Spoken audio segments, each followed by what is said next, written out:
ঈশানকে happy লোকজন পিছন থেকে মারতে থাকে। ঈশান রাস্তার উপর পড়ে যায়। হ্যাপি দৌড়ে আসতে যেয়ে সামনে তাকাতেই পুরো থ হয়ে গেল। হ্যাপির লোকজন গুলির শব্দ শুনে পিছনে তাকিয়ে পালিয়ে গেল। ঈশানের চারপাশ ঘিরে রয়েছে স্বাস্থ্যবান হাতে বন্দুক হাতের লোকজন। ঈশানকে তুলে গার্ড বলল, আপনি ঠিক আছেন তো? হ্যাঁ, ঠিক আছি। ঈশানের চোখ হ্যাপির দিকে গেল। হ্যাপি থ মেরে দাঁড়িয়ে রয়েছে। ঈশান হ্যাপির পাশ কাটিয়ে চলে গেল গার্ড নিয়ে। হ্যাপি দাঁড়িয়ে দেখতে লাগলো। ঈশান কলেজের ভিতর ঢুকতেই সবাই হাঁ হয়ে ঈশানের দিকে তাকিয়ে আছে। সবাই পুরো অবাক। ঈশানের সাথে বডিগার্ড দেখে সবার মনে প্রশ্ন জাগছে, কে ঈশান, সাথে এই গার্ড কেন? তানজিনা হ্যাপির কাছে এসে, কি দেখলাম এটা? ঈশান আসলে কে? জানি না। তাই তো বলি, এত সাহস থেকে আসলো? নয়তো তোর সাথে টাক্কর নেবে এমন সাহস করা আছে নাকি? রাফি দৌড়তে দৌড়তে এসে, একটুর জন্য বেঁচে গেছি, না হলে গুলি করে দিত। তোকে কে বলেছে ওকে মারতে যেতে? তোর সাথে টক্কর নিয়েছে, আমি কিছু বলবো না? শোন, তোর সাথে কেউ বেয়াদবি করলে আমরা সহ্য করতে পারি না। ওর সাথে গার্ডগুলো না থাকলে আজকে বুঝিয়ে দিতাম।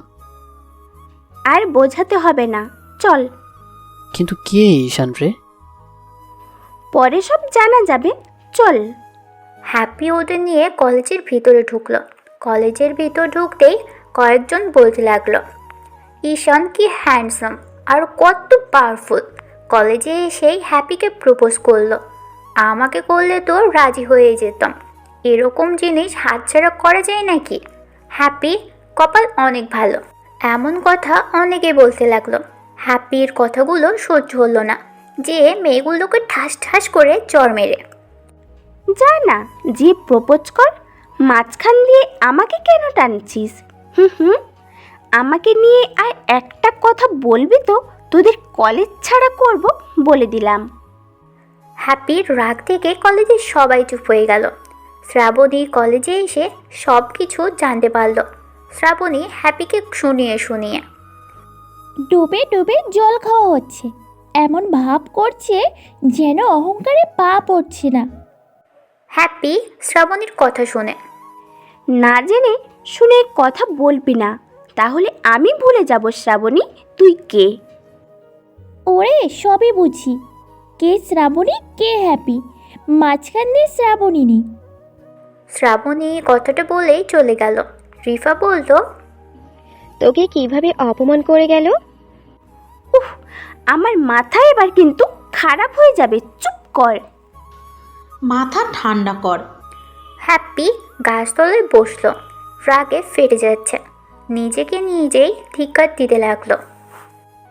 মানুষ চিনতে পারলাম না আমি। কি ভেবেছিলাম আর কি হলো? কোনো প্রয়োজন নেই ঈশানকে আমার, ওকে মন থেকে মুছে ফেলবো। রাফি আবিরকে দেখে হ্যাপিকে বলল, তোর রাগ সব এক্ষুনি চলে যাবে, দেখ বলদটা আসতেছে। উফ, একটু ঠিক করেও তোদের জন্য ভাবতে পারবো না। হ্যাপি উঠে দাঁড়িয়ে, নিয়ে চল। হ্যাপিরা চলে গেল। রাফি আবিরের কাছে যেয়ে কাঁধে হাত দিয়ে, আজ এত দেরি করলি কেন? চল। ভাই, আমার শরীরটা ভালো না, আমাকে প্লিজ ছেড়ে দেন আজকে। ওইদিকে হ্যাপি রেগে আছে, যদি না যাস ও আরও রাগলে তোকে ব্রিজের উপর দিয়ে সোজা নদীতে ফেলে দিবে। এখন ভাব কি করবি।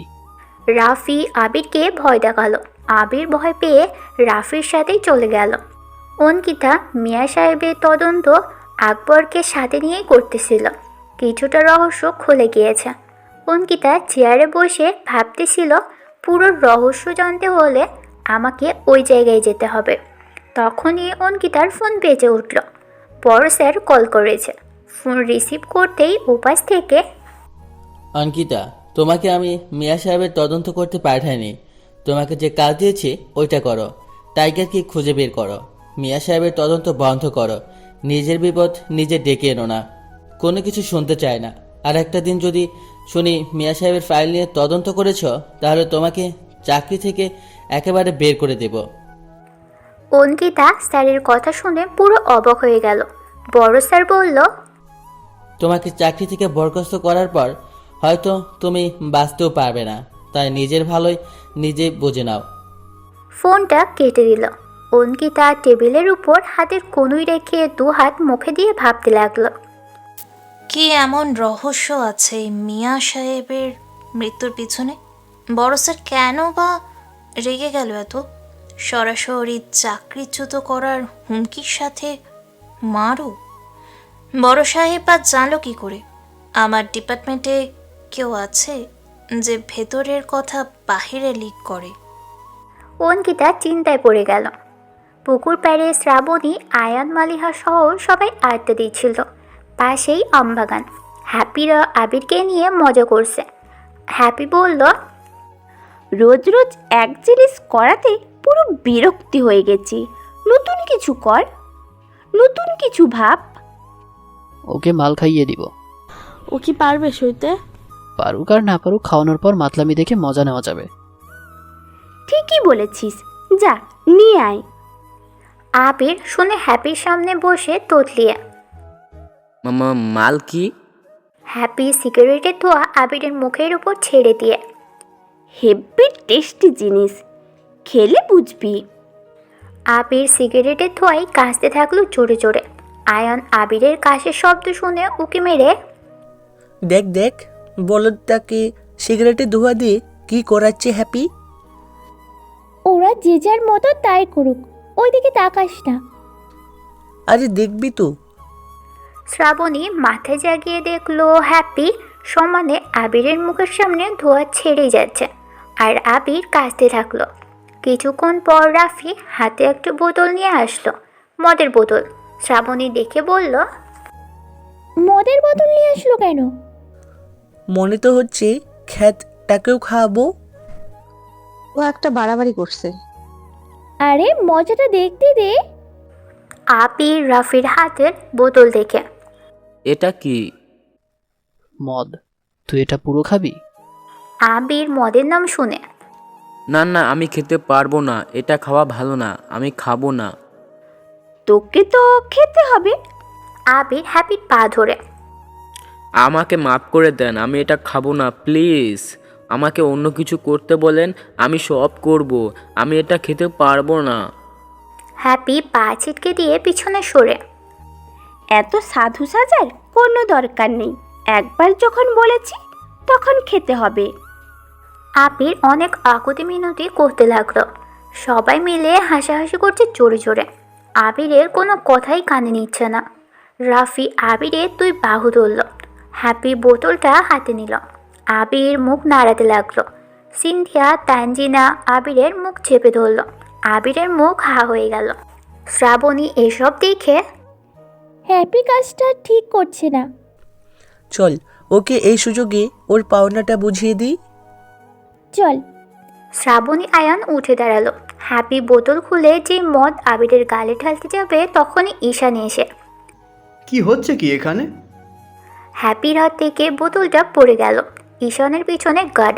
শ্রাবণী বলল, ছেলেটা কে? ঈশান, হ্যাপিকে নিয়ে যার কথা শুনিয়েছিলি। শ্রাবণী আর এগোলো না। ঈশান রাফির দিকে তাকিয়ে, ওকে এভাবে ধরে রেখেছিস কেন? ছাড় আগে। রাফি আবিরকে ছেড়ে দিল। আবির বসে ঈশানের দিকেই তাকিয়ে আছে। ঈশান বলল, কি রে, তোরা চুপচাপ কেন? কিছু বলবি না আমাকে? তোদের কাজের ব্যাঘাত দিলাম? রাফি, হ্যাপি, তানজিনা, রিফা, সিন্ধিয়া সবাই চুপ হয়ে রইল। রাফি বুঝতে পারতেছে না, কিছু বলতে গেলে গুলি খেতে হবে। কিছু বলল না। হ্যাপি ঈশানের দিকে তাকিয়ে, কি সমস্যা কি তোর? তোকে এখানে কি আসতে বলেছে? আমাদের কাজ আমাদের করতে দে। ঈশান ধমক দিয়ে, তুই আমাকে তুই করে বলিস কোন সাহসে? তুই চিনিস আমাকে? তুইও চিনিস না আমাকে। ভালোই ভালোই চলে যা। ঈশান আবিরের দিকে তাকিয়ে, তুমি উঠে চলে যাও, এরা তোমাকে আর কিছু বলবে না। আবির সাহস পেয়ে চোখের পানি মুছতে মুছতেই উঠে চলে গেল। ঈশান রাফির গালে কষে চড় মেরে, আজকের পর থেকে এই কলেজে কোনো র্যাগিংই চলবে না। তোর কোন বাবা আছে ডেকে নিয়ে আসিস, আর না হয় এই ঈশান চৌধুরীর নামটা বলিস। কে ঈশান চৌধুরী? রাফি বোকার মতো গালে হাত দিয়ে তাকিয়ে রইল ঈশানের দিকে। হ্যাপি, সিনথিয়া, রিফা, তানজিনা ভয় পেয়ে গেল। ঈশান হ্যাপির দিকে এগিয়ে যেয়ে গাছের সাথে চেপে ধরে। তোর এত দিমাগ, শেষ করতে আমার 2 সেকেন্ডের কাজ। তাই বলছি, যা বলি তাই শুনিস, তা না হলে আমার থেকে খারাপ কেউ কিন্তু হবেই না। কথাটা বললে হ্যাপিকে ছেড়ে দিয়ে ঈশান চলে গেল। সবাই থ হয়েই তাকিয়ে দেখছে। শ্রাবণীরা অবাক হয়ে এতক্ষণ ধরে এসব দেখতেছিল। মনে মনে অনেক খুশিও হয়েছিল। শ্রাবণীরা ওদের পাশ থেকে যাওয়ার সময় শ্রাবণী ম্যাও বলে চলে গেল। রাফি গাল থেকে হাত নামিয়ে, এর প্রতিশোধ যদি না নিতে পারি তাহলে আমার নাম রাফি না, ওকে আমি দেখে ছাড়ব। এই অপমানের শাস্তি ওকে পেতে হবে। অঙ্কিতা চিন্তিত হয়ে বসেছিল। আকবর এসে অঙ্কিতাকে দেখে, ম্যাডাম কি হয়েছে? অঙ্কিতা সব কিছু বলল। আকবর সব শুনে, বড় স্যার আপনাকেও ছাড়লো না, বলে দিল। কারণ কি বলতে পারেন? ম্যাডাম এভাবে হুমকি দেয় না, হয় টাকা দিয়ে কিনে নেয়। মরণের ভয়তে টাকার কাছে এভাবে বিক্রি হয়ে যায়। জানি কি আছে এর পেছনে, যাকে ভয় পায় সবাই। আমিও তাহলে ব্যর্থ হয়ে যাব। না ম্যাডাম, আমার পুরো বিশ্বাস আছে আপনি পারবেন সত্যিটা উদ্ঘাটন করতে। এখানেই ক্লোজ করে দিই এটা। ম্যাডাম আমাকে যে কাজ দিয়েছে তাই করি, নিজের বিপদ কেন ডেকে আনবো? আর শোনো, শহরে কি হলো না হলো তা জানার প্রয়োজন নেই। যে যত ক্রাইম করতে পারে করুক, আমাদের কাজ টাইগারকে খুঁজে বের করা। ম্যাডাম আপনিও ভয়তে পিছিয়ে যাচ্ছেন। অঙ্কিতা রেগে চেঁচিয়ে, আমাকে যেটা করতে দিয়েছে তাই করব। আমি তোমাদের যা বললাম তাই করো। সবাই টাইগারকে খোঁজো, শহরে যত ক্রাইম হয় হতে দাও। আকবর অঙ্কিতার মুখের দিকে হা হয়ে তাকিয়ে রইল। ডিপার্টমেন্টের সব পুলিশ এসে উকি মারছে। সন্ধ্যার পর আবির শুয়ে আছে, জয় বসে আছে। আবির জয়কে বলল, এই শহরে গরিবরা সবসময় বঞ্চিত হয়ে থাকে বড় লোকদের কাছে, ক্ষমতাসীন লোকদের হাতে জিম্মি হয়ে থাকে। কেন রে, কি হয়েছে? আমি গরিব বলে, তোতলা বলে সবাই আমাকে অবহেলা করে। কলেজে কেউ আমাকে ধাক্কা মেরে ফেলে দিয়ে চড় মারে, কিছু বলতে গেলেই মার খেতে হয়। আবার আর এক দল আমাকে তাদের মজার পাত্র বানিয়ে রাখে, আমাকে খুব অত্যাচার করে মারে। আমার ভালো লাগে না। আমার সাথে তো এমনটা কেউ করে না, আর না কখনো করেছে। তাহলে আমার সাথে কেন বারবার এসব হয়? তোর পোশাকের কারণে, কথার ধরনের কারণে। আবির অবাক হয়ে, মানে? তোর ড্রেস আপ চেঞ্জ করতে হবে, ফিটফাট হয়ে চলতে হবে। কেউ কিছু বলার আগে মুখের উপরে আগে বলতে হবে, পাটে থাকতে হবে, মনে হবে বড় লোক ভাব। কিভাবে করব এগুলো? ঠিক আছে, তোকে আমি কাল ফিট করে কলেজে পাঠাবো, দেখবি কেউ তোকে কিছু বলবে না। সত্যি? হ্যাঁ। ঠিক আছে, তাহলে আমি কলেজে যাব। কালকে সবাইকে দেখিয়ে দেব আমি গ্রাম্য না, আমি খ্যাত না, আমি আবির। আবির উঠে বসে। জয় আবিরের কথা শুনেই হেসে দিল।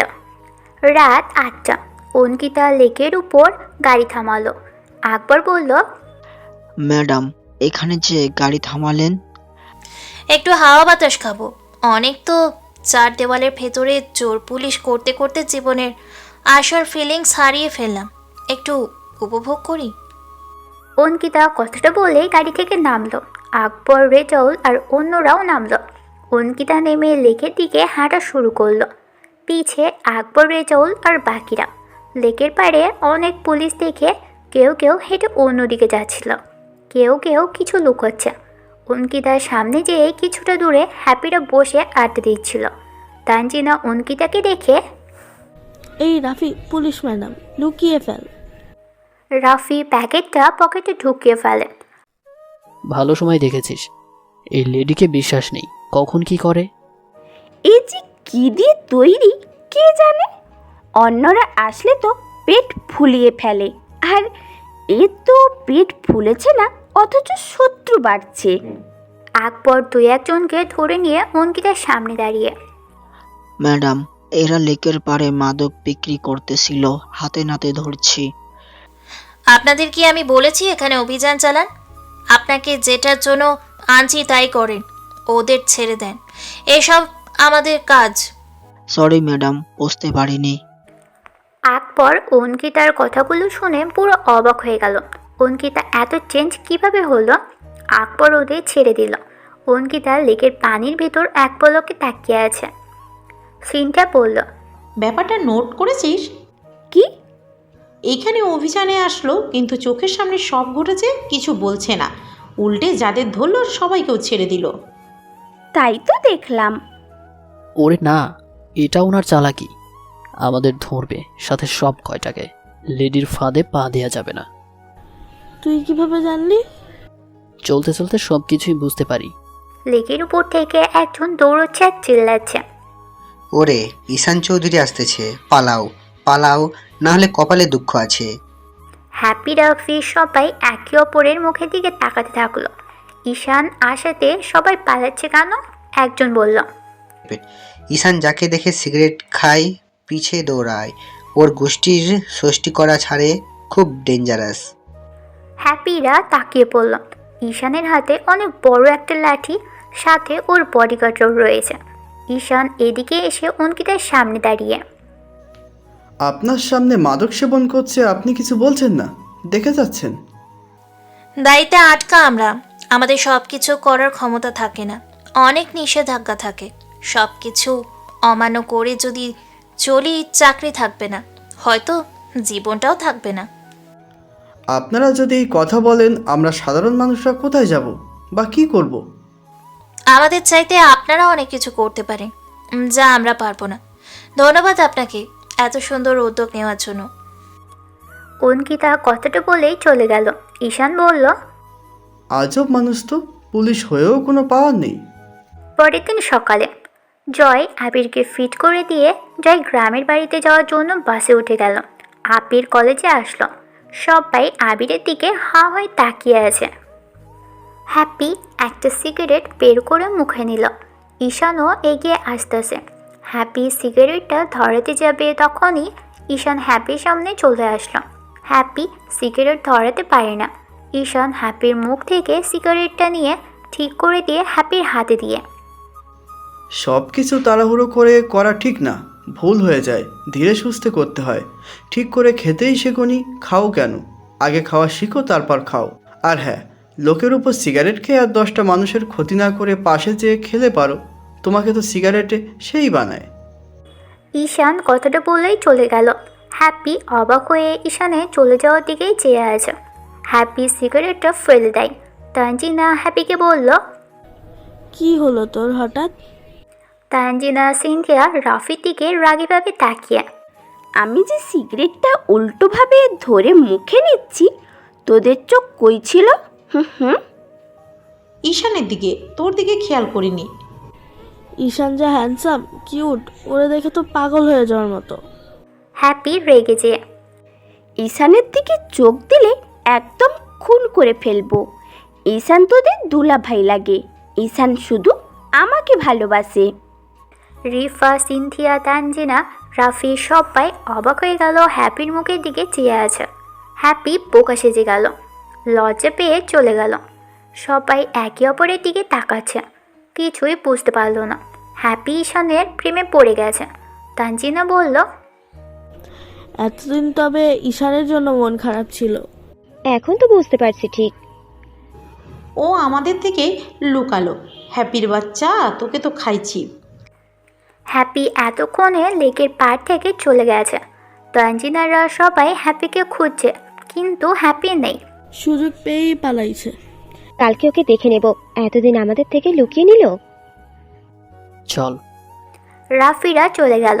ঈশান কয়েকজনকে ধরল। ঈশান সবাইকে কান ধরেই উঠবস করাচ্ছে আর বলছে, আর কখনো অকার্যকলাপ করবি লেকের পারে? মনে থাকে যেন, ফের যদি দেখি তাহলে তোদের কাউকেই ছাড়বো না। ঈশান সবগুলোকে ছেড়ে দিল। ঈশান লেকের পাড় থেকে চলে যাচ্ছে, কিন্তু হ্যাপিকে আর দেখলো না।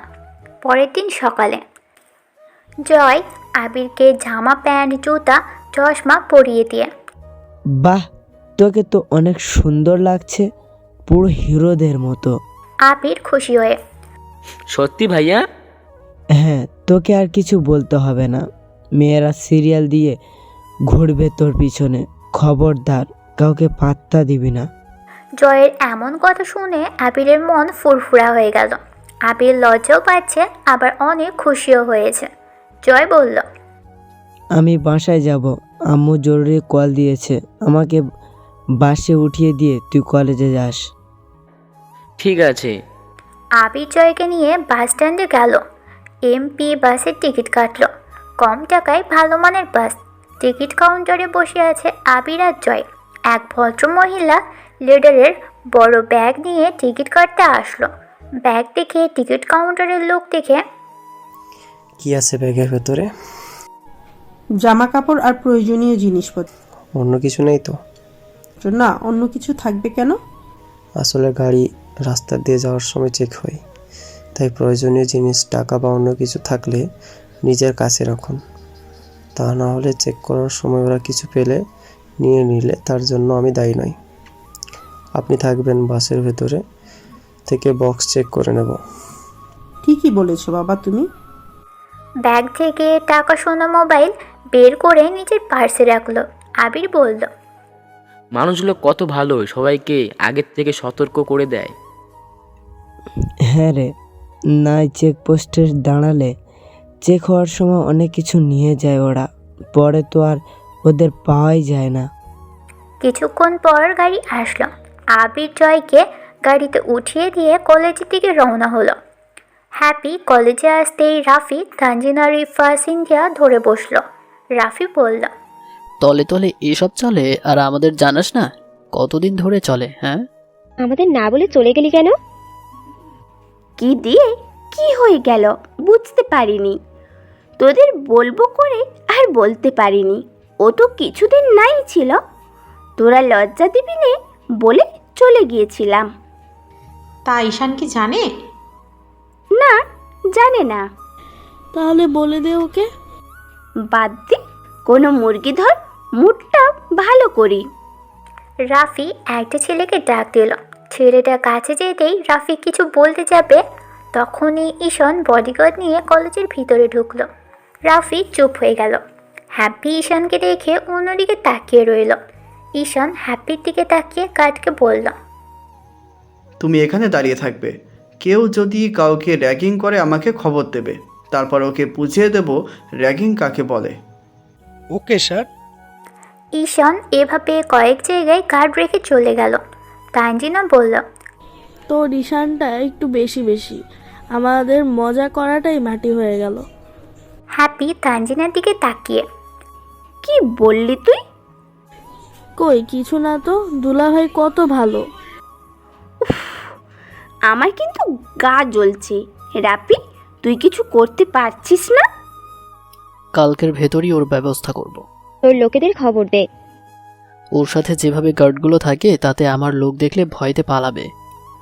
তাহলে কি করে ওকে সোজা বানাবো? তুই তো ওকে ভালোবাসিস, তা তোর ভালোবাসার মায়াজালে আটকে একটা শিক্ষা দিয়ে দে। খুব সুন্দর কথা বলেছিস। আকবর অঙ্কিতাকে যত দেখছে ততই অবাক হয়ে যাচ্ছে। অঙ্কিতা বদলে গেছে। তাহলে কি অঙ্কিতা টাকার কাছে বিক্রি হয়ে গেল? কেউ কেস ফাইল করতে আসলে কেস ফাইল দেয় না। আকবর অঙ্কিতাকে বলল, ম্যাডাম কি হয়েছে আপনার? আপনি তো আগে এমন ছিলেন না, এখন এত নিষ্ঠুর হলেন কেন? সময় আকবর সাহেব, সময় মানুষকে নিষ্ঠুর করে তোলে। তাই বলে চোখের সামনে অন্যায় কাজ দেখে যাবেন? অনেক কাজে টাকা বেশি, ভালো কাজে টাকা কম। তাহলে ম্যাডাম আপনিও টাকার কাছে বিক্রি হয়ে গেলেন? আমার দায়িত্ব টাইগারকে ধরার, অন্য কোনো দায়িত্ব কেন আমি পালন করতে যাব? যে যেটা করবে করুক, আমার দায়িত্ব আমি পালন করলেই হয়েছে। তুমি আমাকে এত প্রশ্ন করার কে? ভুলে যাবে না আমি তোমার বড় অফিসার। সরি ম্যাডাম, বুঝতে পারিনি। অঙ্কিতা উঠে দাঁড়িয়ে আকবর রুম থেকে বের হয়ে গেল মন খারাপ করে। আবির কলেজ গেট দিয়ে ঢুকতেই সবাই আবিরের দিকে অবাক হয়ে চেয়ে আছে। আবির সবার অবাক হওয়া দেখে মনের ভিতর একটা ভাব চলে আসলো। স্টাইল করে হাঁটতে হাঁটতে কলেজের ভিতর ঢুকলো। হ্যাপি আবিরকে দেখে, এই দেখ দেখ, সেই বলদটা না? হ্যাঁ রে, কিন্তু ওরই বেশ কেন? ওকে ডেকে নিয়ে আয়, ওকে একটু বোঝাই। কিছু বলতে গেলে ঈশান চলে আসবে, ওর গন্ডার লোকগুলো পাহারা দিতে রেখে গেছে। যার যখন করতে পারবো না তখন অন্যভাবে মজা নেই। কিভাবে রে? রাফি, একটা ফুল নিয়ে আয়। কি করবি? যা বলছি কর। রাফি চলে গেল ফুল আনতে। হ্যাপি আবিরকে ডাক দিল। এই হিরো। আবির হ্যাপির মুখে হিরো নাম শুনে খুশি হলো। ভাব নিতে নিতে হেঁটে এসে হ্যাপির সামনে দাঁড়িয়ে। জি বলেন। পাশ থেকে রিফারা মুচকি হাসছে।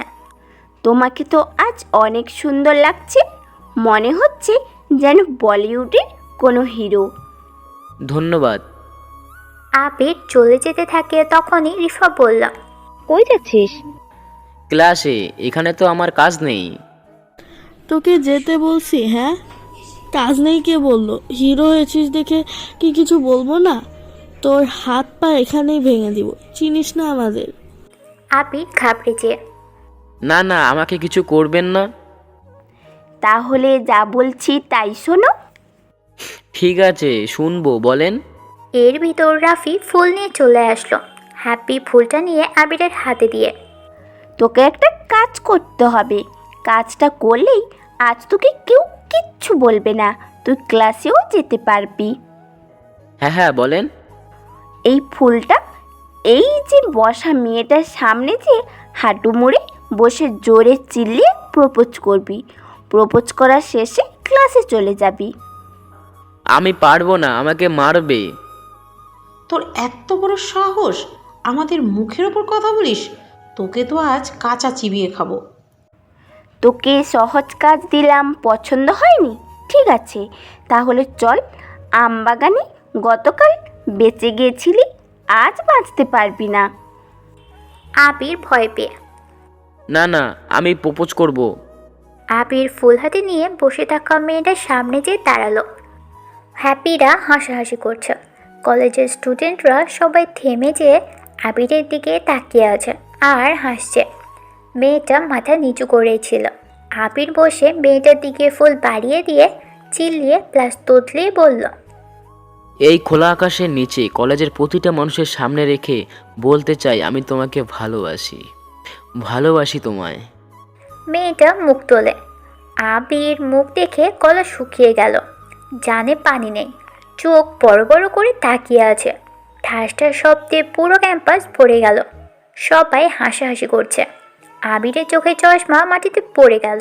শ্রাবণী উঠে দাঁড়িয়ে আবিরের চশমা পায়ের তলে পিষে দিয়ে আবিরের কলার ধরে, ছোট লোকের বাচ্চা, তোর সাহস কি করে হলো আমাকে প্রপোজ করার?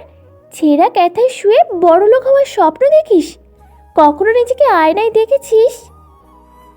কথাটা বলেই ঠাস করে চড় মেরে দিল আবিরের গালে। তারপর বলল চশমাটা দেখিয়ে, এটা কি তোর চশমা খ্যাত? আমার বাড়ির কুকুরেও তো চশমা কখনো পরবে না। জামা টেনে ছিঁড়ে ফেলে, বাচ্চাদের জামা পরেছিস? বাচ্চা হয়েছিস? তুই তো পুরোই কার্টুন। তোকে কলেজে ঢুকতে দিয়েছে কে? আমাকে প্রপোজ করিস? কি যোগ্যতা আছে তোর? পুরো কার্টুন হয়ে এসেছিস। প্যান্ট পরেছিস তো বাচ্চাদের, আবার আসিস আমাকে প্রপোজ করতে? তোর এত বড় সাহস হয় কি করে? শ্রাবণী কথাগুলো বলল আর ঠাস ঠাস করে আবিরের মুখে চড় বসিয়ে দিল। কলেজের সবাই দাঁড়িয়ে দাঁড়িয়ে এমন দৃশ্য দেখে নিস্তব্ধ হয়ে গেল। হ্যাপিরা হাসাহাসি করছে।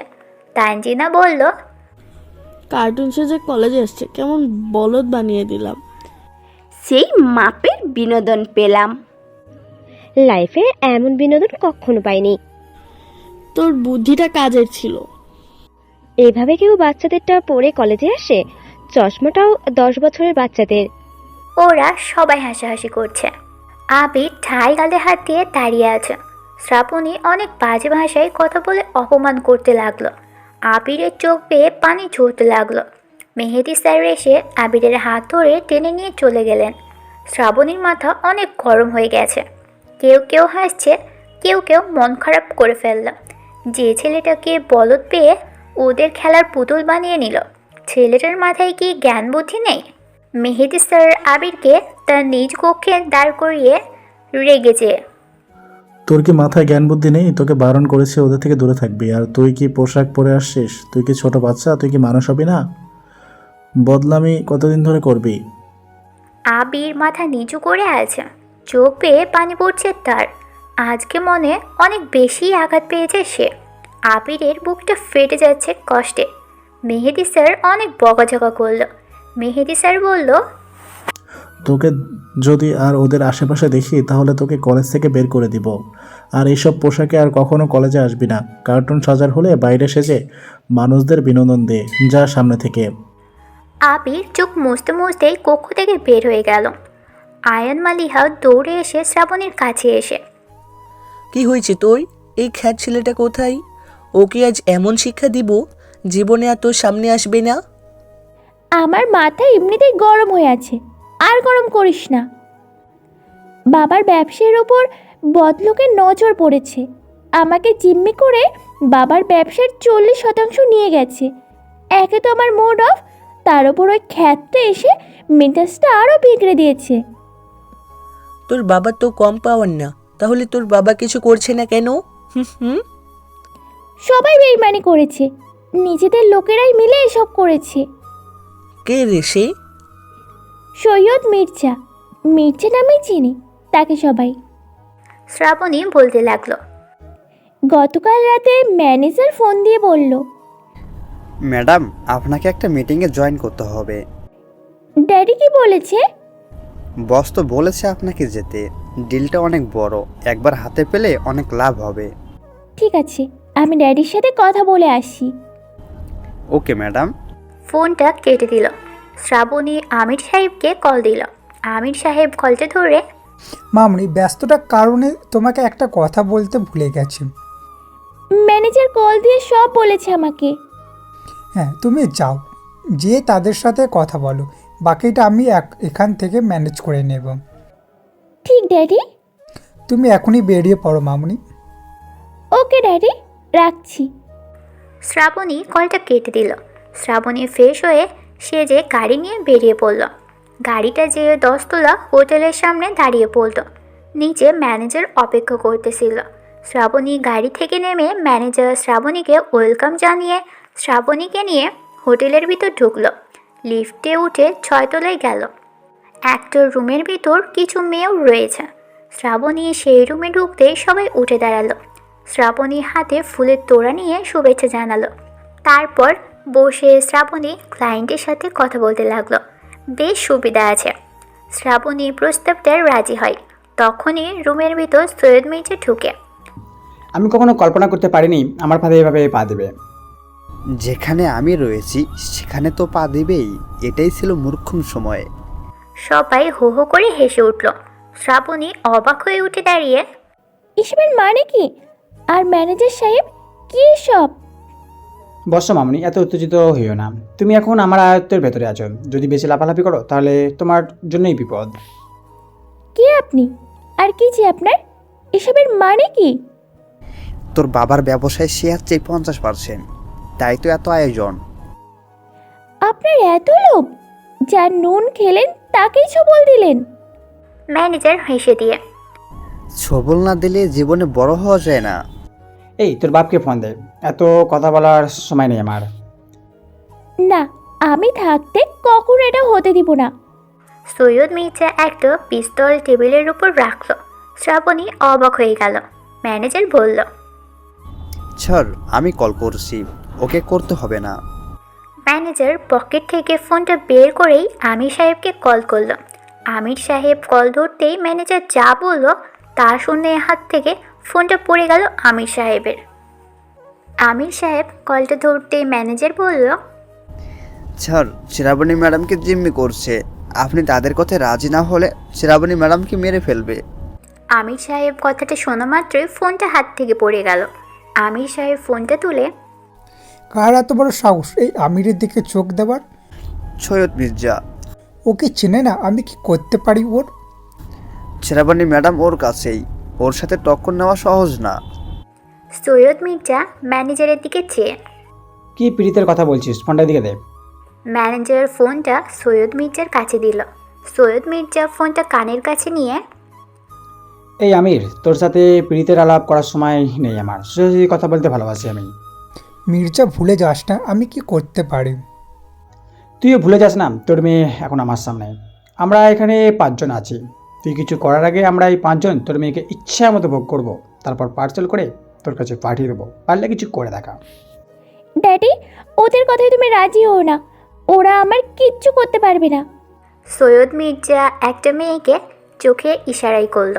মেয়েটা যে শ্রাবণীর গালে চড় মেরে মুখ চেপে ধরে। তোর বাপের ক্ষমতা নেই, তোকে এখান থেকে নিয়ে যাবে। আমার মেয়েকে ছেড়ে দে মির্জা।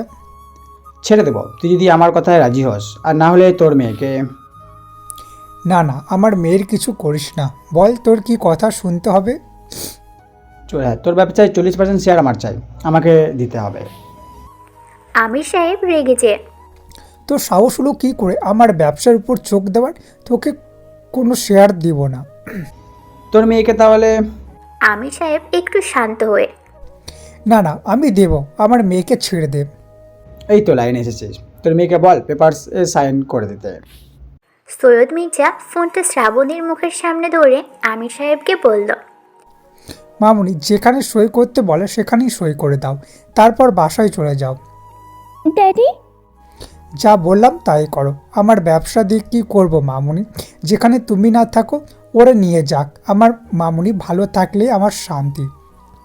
শ্রাবণী কেঁদে দিয়ে, লাভ ইউ ড্যাডি, অনেক ভালোবাসি তোমাকে। লাভ ইউ টু মামুনি। ফোনটা কেটে দিল মির্জা। ম্যানেজার বলল, বাবা মেয়ের কত ভালোবাসা, ইমোশনাল হয়ে গেলাম। সৈয়দ মির্জা শ্রাবণীর সামনে একটা পেপারস রাখলো। শ্রাবণী পেপারসটা হাতে নিয়ে দেখতে লাগলো। সৈয়দ মির্জা বলল, চোর হলে ও সৎ আছি, যা বলি তাই করি। 40% তো তাই নিবই। শ্রাবণী পেপারসে সই করে দিল। ম্যানেজার বলল, ছাড়, তাহলে আমার 20%। হ্যাঁ হ্যাঁ, সব প্ল্যান তোমার। তোমাকে তো 20%, না 30% দেব। ম্যানেজার চোখ বড় বড় করে দিল। সৈয়দ মির্জা উঠে দাঁড়িয়ে ম্যানেজারের বুকে গুলি চালিয়ে, তোর 20% দিয়ে দিলাম। ম্যানেজার মাটিতে লুটিয়ে পড়ল। শ্রাবণী 2 কান চেপে ধরে চোখ বন্ধ করে নিল। সৈয়দ মির্জা হেসে ওঠে। যে একবার তার বসের সাথে বেইমানি করে সে আমার সাথে করবে না, তার কি গ্যারান্টি রে? এই মির্জা কোনো বেইমানের ছাড় দেয় না। মির্জা যেখানে যায় একবার সেখানে মুহূর্ণ করে ছাড়ে। সৈয়দ মির্জা ম্যানেজারের নিথর দেহ আর লোকজন নিয়ে চলে গেল। শ্রাবণী থমেরে বসেই রইল। বর্তমানে আয়ান মালিহা শুনে হা হয়ে, তোর সাথে এত কিছু ঘটে গেল, আমাদের জানালি না কেন? সেই পরিস্থিতিতে ছিলাম না, ওরা যে কোনো মুহূর্তে আমার ক্ষতি করে ফেলতো। কেমন ব্রেন বাস নিয়ে ছিল মির্জা, মানুষ এটা কিভাবে আত্মসাৎ করতো? আর কিচ্ছু ঠিক হবার নেই। ড্যাডি অনেক টেনশনে পড়ে গেছে। তার সামনে কিভাবে যাব আমি? তার এত কষ্ট করে তিল তিল করে গড়ে ওঠা ব্যবসা আর একজন এসে ভাগ বসিয়ে নিল। আবির ঝোঁক সামলাতে না পেরে সামনের দিকে ছিটকে ভূত হয়ে পড়ল। সবাই চেয়ে আছে ওর দিকে। শ্রাবণী আয়ানের এমন কাজ দেখে অবাক। হ্যাপিরা চেয়ে চেয়ে দেখছে। আয়ান আবিরের গায়ের উপর উঠে চিৎ করে আবিরের মুখে ঘুষানো শুরু করে। আবির হাত দিয়ে ঠেকানোর চেষ্টা করে। আয়ান মারতে থাকে আর বলতে থাকলো, ফকিন্নির বাচ্চা, তোর সাহস কি করে হলো শ্রাবণীকে প্রপোজ করার? ছোট লোকের বাচ্চা, তোর এত লোভ, তোকে আজ আমি মেরেই ফেলবো।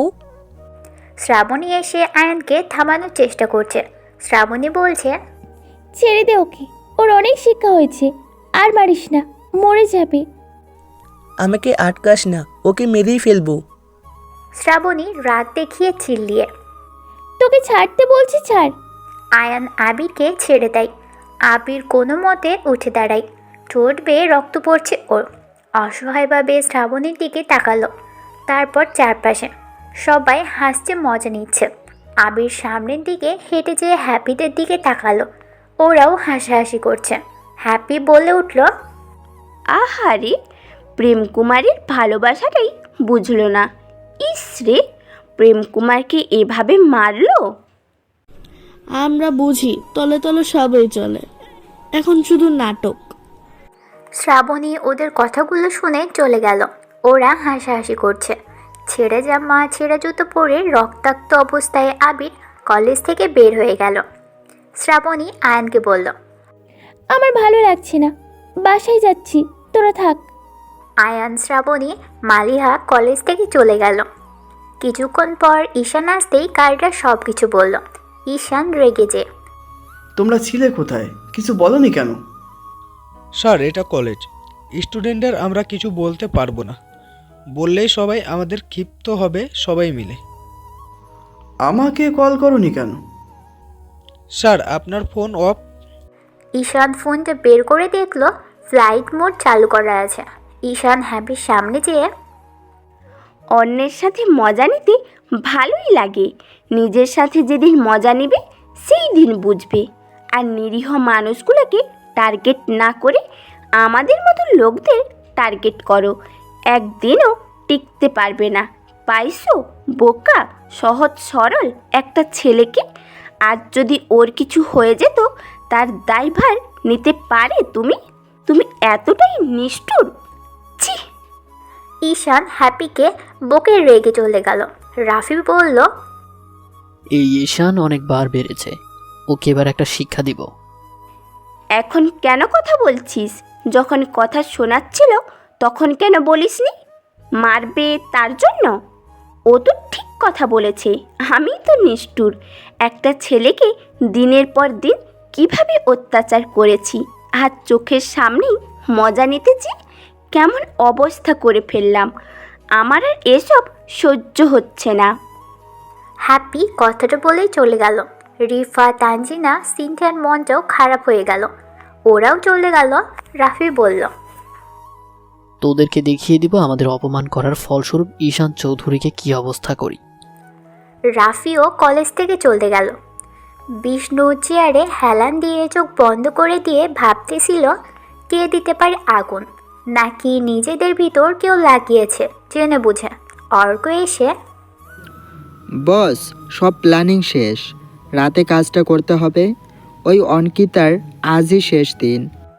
বিষ্ণু চোখ খোলে। তার আর দরকার নেই। অর্ক অবাক হয়ে, মানে বস? অঙ্কিতা আমাদের পক্ষে এখন, বস বলেছে ওর কিছু না করতে।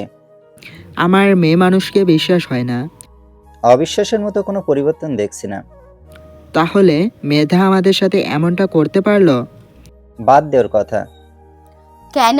মেধাকে ভুলে গেছো? বিষ্ণু সামনের দিকে তাকাতে অবাক হয়ে, মেধা তুমি? হ্যাঁ আমি। বস, একবার শুধু অনুমতি দেন, ওর পেটে এই ছুরি ঢুকিয়ে দিই। চুপ হয়ে পাশে দাঁড়া। মেধা বিষ্ণুর সামনে এসে বসে অর্কের দিকে তাকিয়ে, তুই দাঁড়িয়ে আছিস কেন? যা এখান থেকে। আমি কোথাও যাব না। তোকে একে তো চোখে দেখতে পারি না, আমার সামনে থাকলে আমার রাগ উঠে যাবে। তুই সামনে থেকে যা, তোর সাথে আমার জরুরি কথা আছে। অর্ক কিছু বলতে যাবে তখনই বিষ্ণু থামিয়ে দিয়ে যেয়ে বলল। অর্ক মেধার দিকে এমনভাবে তাকিয়ে গেল মনে হচ্ছে এখনই মেরে ফেলবে। বিষ্ণু মেধার দিকে তাকিয়ে, হঠাৎ কি মনে করে? শহরে বড় চালান ঢুকবে, বস বলেছে দুজনে এক হয়ে কাজ করতে। কেন, তোমাকে বলেনি বস? বলেছে শুনেছি, কিন্তু তুমি যে বেইমানি করবে না তার কি গ্যারান্টি? আগে যা হয়েছে ভুলে যাও। এই মেধার কথার মূল্য এখন অনেক, কথার দাম আছে, আর কোনো কিছু হবে না। চালানটা দুজনেই নিব, একসাথে কাজ করব, রাজ করব শহরে। রাজ করা এত সহজ না। যে পথের কাঁটা হবে তাকে সরিয়ে দিব। মেধা আর বিষ্ণু দুজনেই চুক্তি করতে লাগলো। চুক্তি করা শেষে হাত মিলিয়ে চলে গেল। মেধা চলে যাওয়ার পর অর্ক এসে, বস, ওকে একদম বিশ্বাস করবেন না, ও ছলনাময়ী। বিষ্ণু অর্ককে থামিয়ে দিয়ে, এবার বেইমানি করলে বস একে শেষ করে দেবে নিজেই। অর্ক চুপ হয়ে গেল কথাটা শুনে। বিকেলবেলা অঙ্কিতা গাড়ি নিয়ে বাসার দিকে যাচ্ছিল। রাস্তার পাশে মানুষের ভিড় জমা দেখে গাড়ি থামিয়ে দিয়ে একজনকে জিজ্ঞেস করলো, কি হয়েছে এখানে? একটা লোককে মেরে ফেলে রেখে গেছে। লোকটার কাছে যা ছিল সব নিয়ে চলে গেছে। এর ভিতর রেজাউল গাড়ি নিয়ে চলে আসলো। তারপর অ্যাম্বুলেন্স আসলো। গাড়ি থেকে পুলিশের লোক নেমে লাশটাকে উঠিয়ে অ্যাম্বুলেন্সে নিয়ে দিল। রেজাউল বলল, এই জায়গা খালি করেন, আপনারা চলে যান। স্যার, লোকটাকে কারা মেরেছে আপনি জানতে চাইবেন না?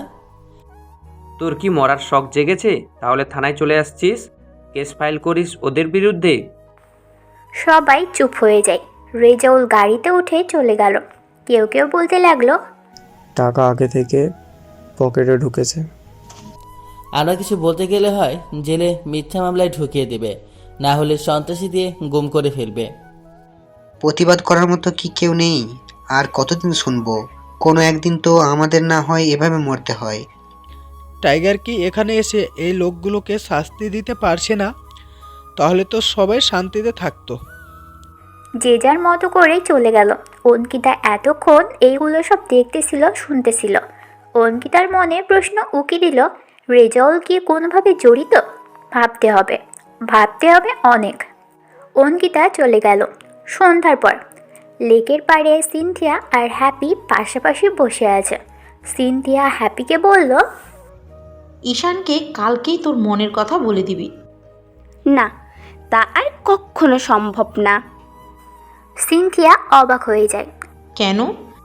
ঈশানকে আমি সাধারণভাবেই দেখেছিলাম। ভেবেছি ও মধ্যবিত্ত ঘরের ছেলে। ওর সাহস আর সাধারণ ভাব দেখে আমি ওকে ভালোবেসে ফেলেছি। কিন্তু ও অনেক বড় লোক, সাথে গার্ডও থাকে। আমি এমনটা চাইনি। এত সুন্দর একটা ছেলে পেয়েও হাতছাড়া করবি? অন্যরা হলে তো এক পায়ে রাজি থাকতো। আর ওর তো টাকার অভাব নেই। টাকা সব সময় সুখ দেয় না। সুখ তো সুন্দর একটা মনের মতো মানুষ হলে পাওয়া যায়। আর আমি এই সুখ থেকে বঞ্চিত হতে চাই না। যারা একবার টাকার পেছনে দৌড়ায় তারা বউ কি, সংসার কি, সন্তান কি সব ভুলে টাকার পেছনে ছুটে। যাদের একটু আছে তারা আরেকটু চায়। বর্তমান সময়টা টাকা আর টাকা।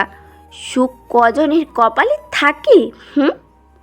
তাহলে তুই সরে যা, আমি ওর সাথে লাইন মারি। হ্যাঁ, মার। সত্যি বলছিস? হ্যাঁ, অমন ছেলের সাথে আমি কখনো রিলেশন করব না। আমার চাই সুন্দর একটা মন। এতক্ষণ ঈশান পিছনে আড়ালে দাঁড়িয়ে হ্যাপি সব কথাই শুনে নিল। ঈশান হ্যাপিকে যতটা কঠিন মনে করেছিল ততটা সহজ সরল হ্যাপি। বন্ধুদের আড্ডায় পড়ে বিগড়ে গেছে। ঈশান চলে গেল ওখান থেকে। কিছুক্ষণ পর রাফি আর রিফা আসলো। হ্যাপি রাফিকে বলল, তানজিনা কোথায়? ওর বয়ফ্রেন্ডের সাথে ঘুরতে গেছে। ওর আবার কবে বয়ফ্রেন্ড হলো? আজকেই। এতদিন ছেলেটাকে অনেক ঘুরিয়েছে, আজ রাজি হয়ে গেল। সিনথিয়া অবাক হয়ে, তলে তলে এত দূর ঘটিয়ে ফেললো, আমাদের জানালো না। কি নাম রে ছেলেটার? লিমন। হ্যাপি উঠে দাঁড়িয়ে, ছেলেটার বিষয়ে খোঁজ খবর নিয়েছি তো? ভালোবাসা কি আর খোঁজ খবর নিয়ে হয় নাকি? সবাই মিলে কথা বলতে লাগলো। রাত 12টা। সৈয়দ মির্জা পার্টি থেকে বাসায় ফিরল। সারা ঘর অন্ধকার। সৈয়দ মির্জা ঘরের ভিতর ঢুকলো। কেউ কি আজ লাইট জ্বালায়নি? আসুক আজকে সবাই। সৈয়দ মির্জা লাইট জ্বালাতেই আগন্তুক একজনকে দেখে, কে তুই? ঘরের ভিতর ঢুকলি কি করে? আগন্তুক লোকটা গম্ভীর সুরে, আমার পরিচয়টা পরে পাবি, তোর সাথে ডিল করতে এসেছি, বস। সৈয়দ মির্জা সোফায় বসতে বসতে, কিসের ডিল করবি আমার সাথে? এতদিন যত মানুষের ব্যবসার শেয়ার নিয়ে মানুষের সব জমি দলিল টাকা সব ফিরিয়ে দিবি।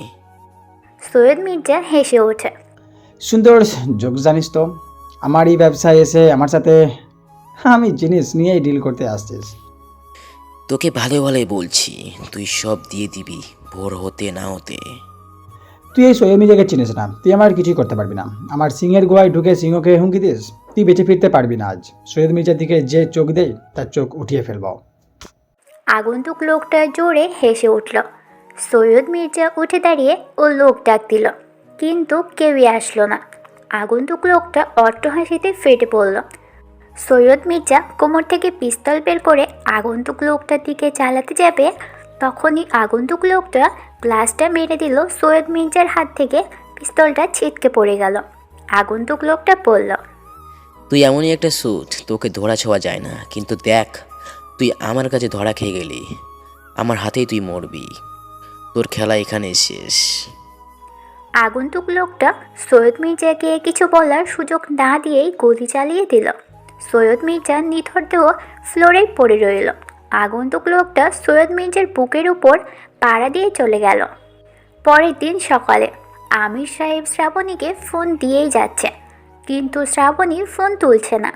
যখনই ফোনটা তুলল তখনই আমির সাহেবের কথা শুনে লাফিয়ে উঠল এক নিমেষে। চোখের ঘুম চলে গেল। শ্রাবণী ঘুমন্ত অবস্থায় ফোনটা রিসিভ করে ঘুমন্ত কণ্ঠে, হ্যালো। তুই এখন ঘুমাচ্ছিস? এদিকে একটা কাণ্ড ঘটে গেছে। শ্রাবণী লাফিয়ে ওঠে। ড্যাডি, কি হয়েছে?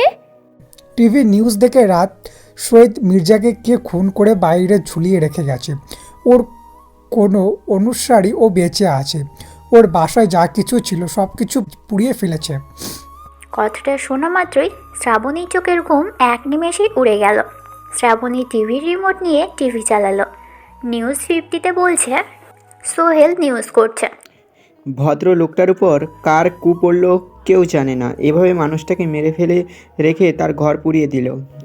কে এমন কাজ করলো?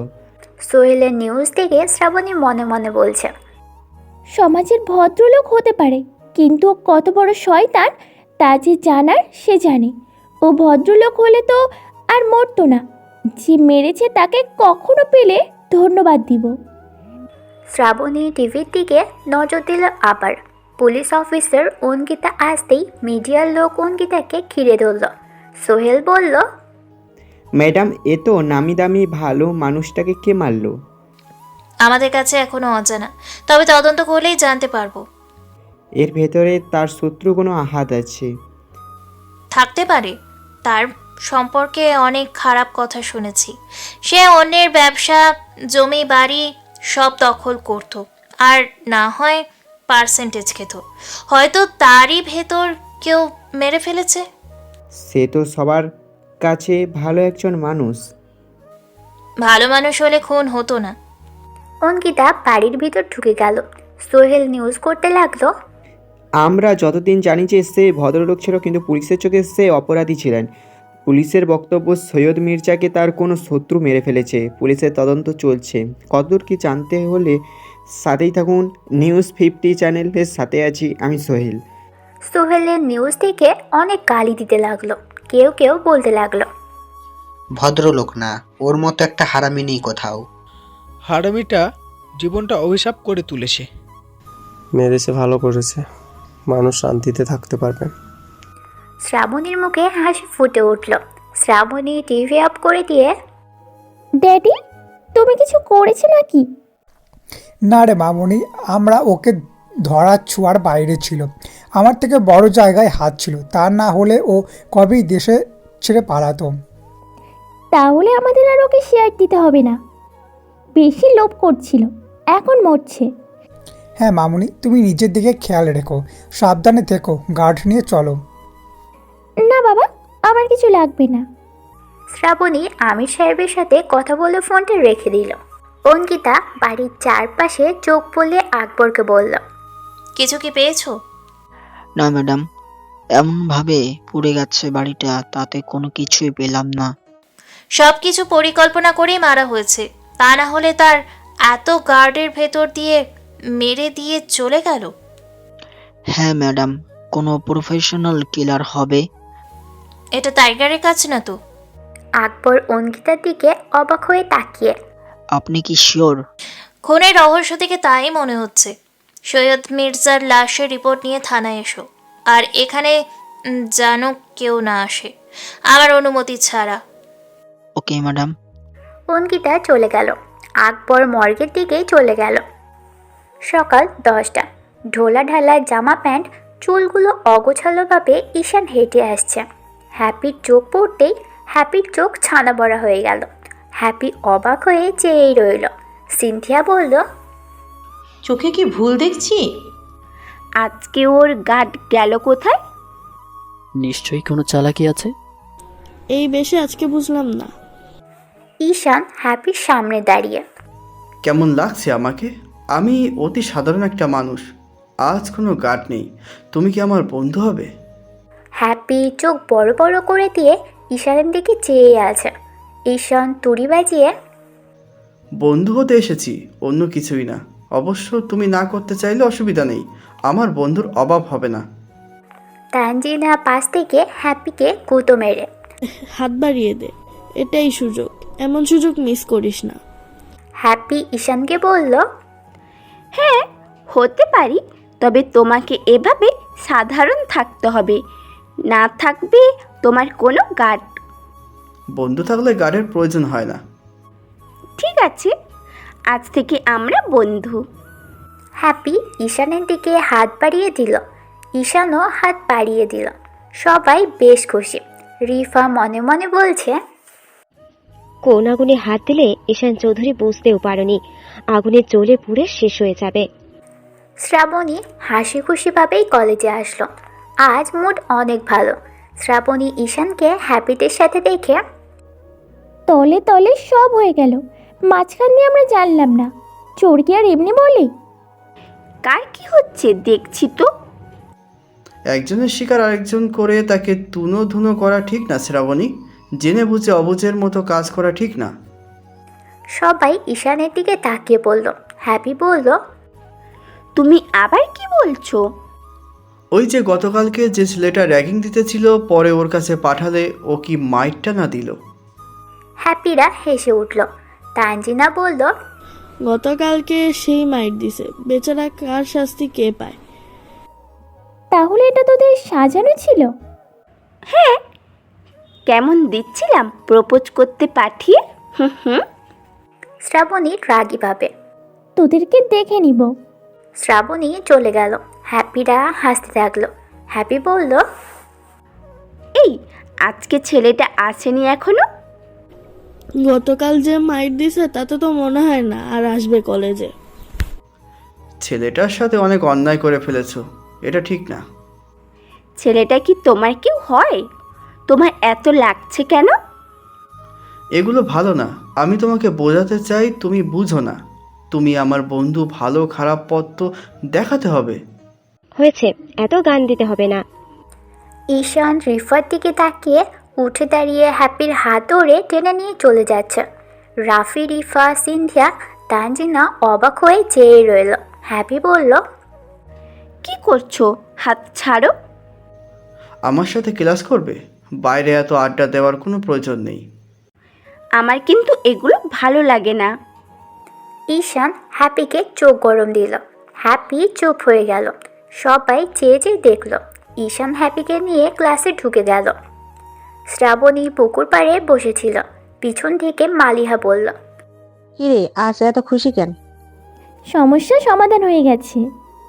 আয়ান বসতে বসতে, কিসের সমস্যা রে? কেন, নিউজ দেখিসনি আজ? না রে, সময় পাইনি, ঘুম থেকে চলে এসেছি। সৈয়দ মির্জা খুন হয়েছে। আয়ান মালিহা অবাক হয়ে তাকিয়ে পড়ল। বলিস কি? হ্যাঁ রে, কেমন মিরাক্কেল হয়ে গেল। আঙ্কেল নিশ্চয়ই কাজটা করেছে। ওর এত বড় সাহস তোর দিকে চোখ দেয়? ড্যাডি এর সাথে কোনোভাবে জড়িত না। সৈয়দ মির্জাকে কিছু করার মতো ক্ষমতা ড্যাডির হাতের বাইরে ছিল। তাহলে কাজটা কে করলো? যেই করুক, তাকে যদি পাই তাকে একটা ধন্যবাদ দিব। কেমন ব্রেন বাস মেয়ে ছিল মির্জা, মানুষেরটা কিভাবে আত্মসাৎ করতো। গতকালকে সেই ছেলেটা কি আসছে? কোন ছেলেটা? যাকে মারছিলে। ও, মনে হয় না আর আসবে। ওকে যে মাইট দিয়েছি তাতে বেঁচে থাকলে আর কলেজে আসবে না। ওর সাথে অন্যায় করে ফেলেছি। হ্যাপির জার্জির শিকার হয়েছিল। ওর কথা মতোই আমাকে প্রপোজ করছিল। আমি এটা আগেই ভাবছিলাম। এমনিতে মাথা গরম ছিল, তারপর ওর জোকারি। রাগের মাথায় অনেক রাগ দেখিয়ে ফেলেছি। ও থাকে কই জানিস? আমরা কিভাবে জানবো? ওকে খুঁজে বের করে কলেজে এনে ওর কাছে মাপ চেয়ে নিব। আয়ান মালিহা অবাক হয়ে গেল। কি করছিস কি তুই? তোর মাথা ঠিক আছে? শ্রাবণী মনটা খারাপ করে। হ্যাঁ, ঠিকই আছে। ছেলেটা যেভাবে আমার দিকে অসহায়ভাবে চেয়েছিল, এখন ওর মুখটা চোখে ভাসছে।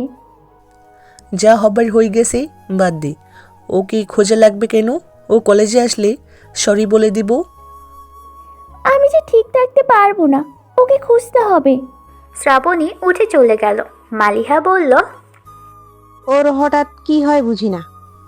সব মাথার উপর দিয়ে চলে গেল। চল না কোথাও থেকে ঘুরে আসি। হঠাৎ কি ব্যাপার? প্রেম জাগছে মনে, চল না প্রেম করে আসি। আয়ান মালিহার কথায় লজ্জা পেয়ে উঠে দাঁড়ালো। মালিহা উঠে আয়নের হাতটা ধরে, চল দুজনে অনেক দূরে হারিয়ে যাই। তুই সবসময় দুষ্টামি করিস। মালিহা আয়ানের চোখের দিকে চোখ রেখে। এতদিনে ও কিছু বুঝলো না। আয়ান মালিহার চোখের দিকে তাকিয়ে, কি বুঝবো? কিছু কি বুঝতে পারছিস না? চোখের ভাষা কি বুঝতে পারছিস না আমার? জানি না কেন তোর ভেতর হারিয়ে যেতে ইচ্ছা করি। আয়ান আর মালিহার আকর্ষণটা বেড়ে গেল। একে অপরকে খুব শক্ত করে জড়িয়ে ধরল। সকাল 11:30। আকবর রিপোর্ট নিয়ে এসে অঙ্কিতার সামনে রাখলো। অঙ্কিতা বলল, আগের ফাইলগুলো দেখি। আকবর আগের ফাইলগুলো নামিয়ে অঙ্কিতার সামনে রাখলো। অঙ্কিতা সৈয়দ মির্জার রিপোর্ট আর আগের রিপোর্ট মিলিয়ে দেখে অবাক হয়ে যায়। আমার সন্দেহটাই তবে ঠিক, টাইগারই মেরেছে ওকে। আকবর হাঁ হয়ে, কি বলছেন? ওর কোনো শত্রুই পেলাম না। মির্জাকে কেন মারবে? কি শত্রুতা? ভালোর আড়ালে শয়তানের মুখোশ পড়েছিল, তার টাইগারের চোখ এড়াতে পারেনি। এইভাবে মেরে গেল কোনো প্রমাণ ছাড়া। মিডিয়া ডাকো, কথা বলবো। Okay madam. শ্রাবণী কলেজের অফিস সহকারীর রুমে যেয়ে, স্যার, একটা সাহায্য লাগতো। কি বলো? শ্রাবণী নামটা মনে করার চেষ্টা করছে। হ্যাঁ, মনে পড়েছে। শ্রাবণী বলল, আবিরের বাসার ঠিকানাটা দেন তো। অফিস সহকারী অবাক হয়ে, কেন? ও কিছু করেছে তোমার সাথে? আমাদের বলো, আমরা ওকে বের করে দিব কলেজ থেকে। না না স্যার, ওকে একটু প্রয়োজন। ও আসেনি তো তাই। ও আচ্ছা, বসো, আমি ফাইল দেখে বলছি। অফিস সহকারী উঠে আলমারি খুলে একটা ফাইল নিয়ে টেবিলের উপর রেখে আবিরের কাগজ বের করে, ও তো গ্রাম থেকে এসেছে, এখানে কোনো একটা ম্যাচে থাকে, কিন্তু কই থাকে তা তো জানি না। ওর বাসার অ্যাড্রেসটা দেন। শ্রাবণী আবিরের বাসার ঠিকানা নিয়ে বের হলো। শ্রাবণী মনে মনে ঠিক করলো, তুই একদিন দেখুক, যদি না আসে তাহলে ওর গ্রামের বাসায় চলে যাবে। মিডিয়ার থানার বৈঠক রুমের ভিতর ঢুকে মাউথ ঠিকভাবে রেখে ক্যামেরা ফিট করে পিছনে এসে চেয়ারে বসলো, হাতে কাগজ কলম নিয়ে। কিছুক্ষণ পর অঙ্কিতা, আকবর আর রেজাউল আসলো। অঙ্কিতা মাউথের সামনে দাঁড়িয়ে, আপনাদের এখানে ডেকেছি শুধুমাত্র এটাই বলতে, সৈয়দ মির্জাকে টাইগার মেরেছে। সৈয়দ মির্জার মুখোশী চেহারা টাইগারের কাছে ক্লিয়ার হয়ে গেছে। আমরা জানার আগেই টাইগার মির্জাকে মেরে রেখে চলে গেছে। আমার যতদূর ধারণা, মুখোশের আড়ালে যারা আছে তাদের সবাইকে মারবে টাইগার। সোহেল উঠে দাঁড়িয়ে, ম্যাডাম, আপনাদের কি কিছু করার নেই? হ্যাঁ আছে, আমরা আমাদের মিশন শুরু করে দিয়েছি। খুব তাড়াতাড়ি টাইগারকে সবার সামনে নিয়ে আসবো। যারা মুখোশের আড়ালে অপকর্ম করছে তাদের কি করবেন? সবাইকে শাস্তি পেতে হবে। পুলিশের হাত থেকে কেউই বাঁচতে পারবে না। অঙ্কিতা বক্তব্য দিতে লাগলো। আবারও নিউজে টাইগারের নাম ফুটে উঠল। বিষ্ণুর ফোন পাচ্ছে। বিষ্ণু ফোনটা রিসিভ করতেই ওপাশ থেকে, বসে বসে মুড়ি চিবানো হচ্ছে। কে এই টাইগার? ওর আপডেট আমার চাই। এভাবে আমার লোকগুলোকে শেষ করে দিচ্ছে। খুঁজে বের করো ওকে। বস বস, আমরা খুঁজছি। আমি মেধা আমাদের সব লোক লাগিয়ে দিছি। টাইগারকে যে করে হোক ধরে ছাড়বো। আমার যদি আর একটা লোকেরও ক্ষতি হয় তাহলে কাউকেই ছাড়বো না আমি। আর কারো কিছু হবে না। টাইগার যেহেতু আমার শহরে, তখন আমি টাইগারকে খুঁজে বের করে শেষ করে দেব। যত টাকা লাগে নাও, কিন্তু আমার টাইগারকে চাই। ওকে বস। ফোনটা কেটে দিল। বিষ্ণুর সামনে মেধা এসে দাঁড়িয়ে আছে। বিষ্ণু মেধার দিকে তাকিয়ে, তুই কখন আসলি? মাত্রই। বস ফোন দিয়েছিল। হ্যাঁ, টাইগারকে খুঁজে বের করার জন্য। টাইগার কিন্তু আমাদের একটা উপকার করে দিয়েছে। কি? মির্জার জন্য আমাদের কাছে কোনো বড় চালান আসতো না, কিন্তু এবার আসবে। ও আমাদের সব খাওয়া বন্ধ করে রেখেছিল, এখন থেকে উন্মুক্ত। কিন্তু টাইগার? আমাদের কাছে আসার আগেই ওকে শেষ করে দিব। সব রাজত্ব আমাদের থাকবে। মেধা বিষ্ণুর সাথে কথা বলতে লাগলো। রাত 10টা।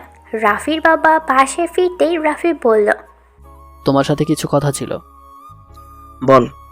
ঈশান চৌধুরীকে চেনো? রাফির বাবা উঠে দাঁড়িয়ে। তুই কিছু করছিস নাকি? রাফি অবাক হয়ে, আমি কি করব? করলে কি হয়েছে? খবরদার ওর আশেপাশে যাবি না।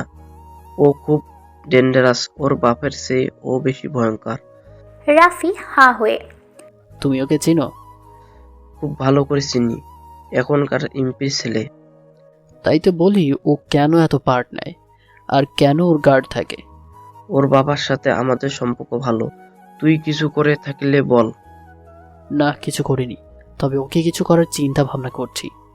রাফির বাবা ধমক দিয়ে, যেভাবে আসিস তাই থাক, বেশি উড়াতে যাস না। ওর খপ্পরে পড়লে আমারও কিছু করার থাকবে না। রাফির বাবা কথাটা বলেই চলে গেল। রাফি কিছুতেই বুঝতে পারল না বাবা এমন ব্যবহার কেন করলো। হ্যাপি ব্যালকনিতেই দাঁড়িয়ে আছে। ব্যালকনিতে দাঁড়িয়ে আকাশের দিকে তাকিয়ে আছে।